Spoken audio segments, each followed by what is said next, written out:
Salut à tous les amis, j'espère que vous allez bien. On se retrouve aujourd'hui pour une nouvelle vidéo. On va évoquer le dossier des défenseurs centraux du Barça, puisqu'il y a évidemment beaucoup de rumeurs qui les entourent, que ce soit des rumeurs de départ, de prolongation de contrat. Bref, beaucoup de choses les entourent, donc on va évoquer ces sujets-là et un peu plus largement l'actualité du club. Alors on y va, on commence par les défenseurs centraux. Alors, il y a une information assez importante qui est sortie hier soir de Fernando Polo, donc directeur en chef de Mundo Deportivo. Il explique dans son article que le Barça est au courant que le Bayern Munich était capable d'offrir jusqu'à 80 millions d'euros pour Ronald Araujo, ainsi qu'un salaire de 12 millions d'euros bruts pour le joueur. Le joueur, donc, ayant reçu cette possibilité de signer au Bayern Munich, il l'a évidemment dit à Barcelone. Le Barça a refusé, fermé la porte immédiatement, le Barça comme priorité de le prolonger. D'ailleurs, on apprend dans l'article que la semaine prochaine est prévue entre l'agent de Ronald Araujo et le club, le Barça, une réunion pour commencer les contacts, initier donc première prise de contact pour prolonger le joueur jusqu'en 2029, voire 2030. Donc ça, c'est la situation actuelle de Araujo. L'article précise néanmoins que les seules manières pour que Ronald Araujo quitte le Barça, eh bien, c'est que soit il demande à partir, soit le Barça reçoit une offre impossible à refuser. L'article précise qu'aujourd'hui, ces deux possibilités sont très improbables, puisque le Barça veut garder le joueur et que le joueur veut continuer à Barcelone. D'ailleurs, l'article précise que si le club est, on va dire, obligé, entre guillemets, de vendre un défenseur central, Araujo sera la dernière option étudiée par le Barça. Donc, évidemment, Íñigo Martínez, Christensen, Koundé sont des joueurs qui sont prioritaires concernant une vente d'un défenseur central l'été prochain. Donc on y va, on parle d'eux. Donc je vous ai déjà parlé de Koubarsi hier, inutile de revenir sur le sujet, le Barça le prolongera lorsqu'il aura 18 ans pour le prolonger de 5 ans supplémentaires. Le Barça va également essayer une nouvelle fois de vendre Clément Lenglet l'été prochain. Pareil pour Serginho Dest. Pareil également pour Eric Garcia, qui a un prêt assez bien de la part de Gérone. Donc là aussi, il faudra suivre le sujet Eric Garcia. Donc Araujo, la dernière option que le Barça étudie pour vendre et pour recevoir de l'argent. Ensuite, tu as Íñigo Martínez qui vient d'arriver, qui n'est pas encore enregistré pour une seconde saison, donc il faudra évidemment générer du fair play financier pour l'enregistrer pour une seconde saison. Vu l'âge du joueur, le salaire et également l'importance qu'il a pris cette saison, parce que c'est un joueur qui, outre les blessures, peut apporter lors des matchs de Liga, eh bien c'est un joueur que le club considère comme assez important. Et vu que sur le marché, on va pas se mentir, il n'a pas une grosse valeur, il est très probable qu'il continue l'année prochaine. Donc, Christensen ou Koundé sont deux véritables candidats à un départ. Donc évidemment, pour l'instant, rien de très sérieux, rien de très avancé. Mais en tout cas, ces deux joueurs vont évidemment être évidemment ouverts à un potentiel départ de la part du Barça. On sait que Christensen a un marché en Angleterre. Évidemment, il vient de Chelsea. Il a fait une grande saison à Barcelone l'année dernière. Koundé, un petit peu pareil. Koundé, c'est un joueur qui est référencé au niveau du mercato. Rappelez-vous, quand il était à Séville, pas mal de clubs le voulaient.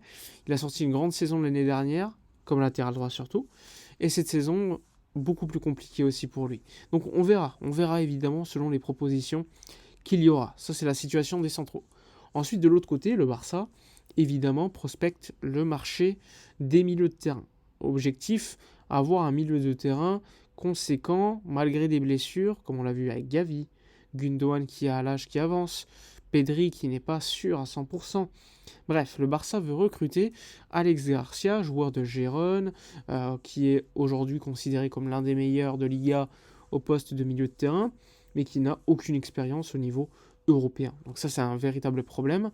On parle de 12 à 15 millions d'euros de clauses libératoires, le Barça voulant évidemment mettre dans le deal des joueurs comme Oriol Romeu, peut-être Pablo Torre, voire Eric Garcia. Donc là aussi, il faudra voir quel joueur sera choisi par Gérone pour un éventuel deal. Moi, je considère que c'est un joueur assez intéressant, seulement pour faire, on va dire, tourner des rotations. Et en plus, je considère que son profil est intéressant. C'est un profil à la Kroos. C'est un mec qui met le tempo de l'équipe, mais c'est pas un mec qui va évidemment jouer au poste de 6 comme on en a besoin. Donc ça, c'est un véritable sujet important à mon avis.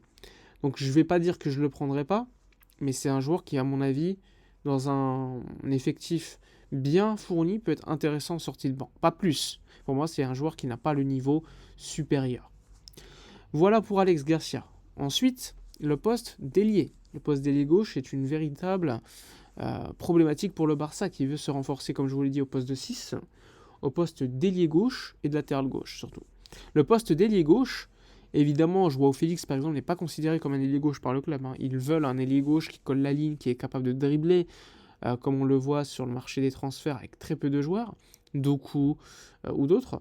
Le Barça voulait Savio, le joueur de Gérone, malgré des, on va dire, prises de contact.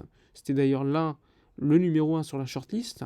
Savio va continuer à Manchester City. Il va signer à City, puis reviendra en prêt à Gérone. Donc là, c'est une piste en moins pour le Barça, piste intéressante d'ailleurs.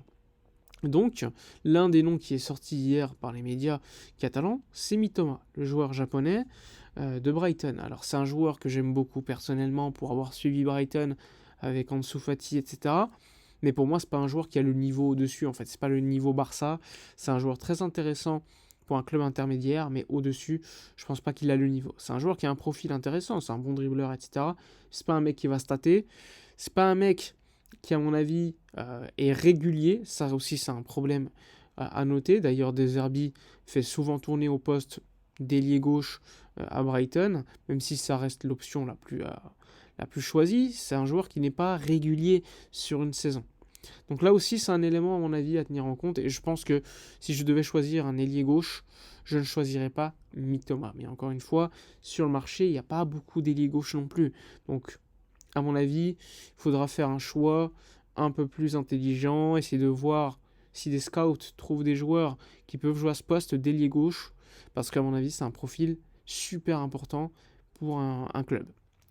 Bref, on a fait quasiment à tous les postes. On apprend également que Sergio Roberto et Marcos Alonso ne prolongeront pas leur contrat à Barcelone, donc ils quitteront le club en fin de saison. Donc c'est pas une grosse surprise, même si Sergio Roberto, on est toujours surpris parce qu'à chaque fois on nous dit qu'il va partir, mais il reste. Là, Xavi, qui était le véritable personnage qui voulait le garder, et il va démissionner en fin de saison, donc ça fait pas de sens de le garder. D'ailleurs, on parle beaucoup de mercato à Barcelone, alors qu'on n'a pas encore le coach. Ça aussi, c'est un élément qui laisse vraiment, on va dire, pantois. On se pose des questions, c'est assez étonnant, mais en tout cas, dans les médias, ils parlent de recrues de club, donc, plus que de recrues d'un coach qu'on n'a pas encore. Donc ça, c'est aussi un élément que j'estime important. Le coach sera choisi pas trop tard, on parle du mois de mars, avril maximum, sachant que beaucoup de coachs sont en poste. Je pense que le favori, c'est Hansi Flick, même si ça peut changer assez rapidement à Barcelone. Voilà pour toutes les actualités de la journée. Comme d'habitude, likez, commentez, partagez, donnez vos avis. Je vous lis avec beaucoup de plaisir. Je vous dis à la prochaine et d'ici là, comme d'habitude, portez-vous bien.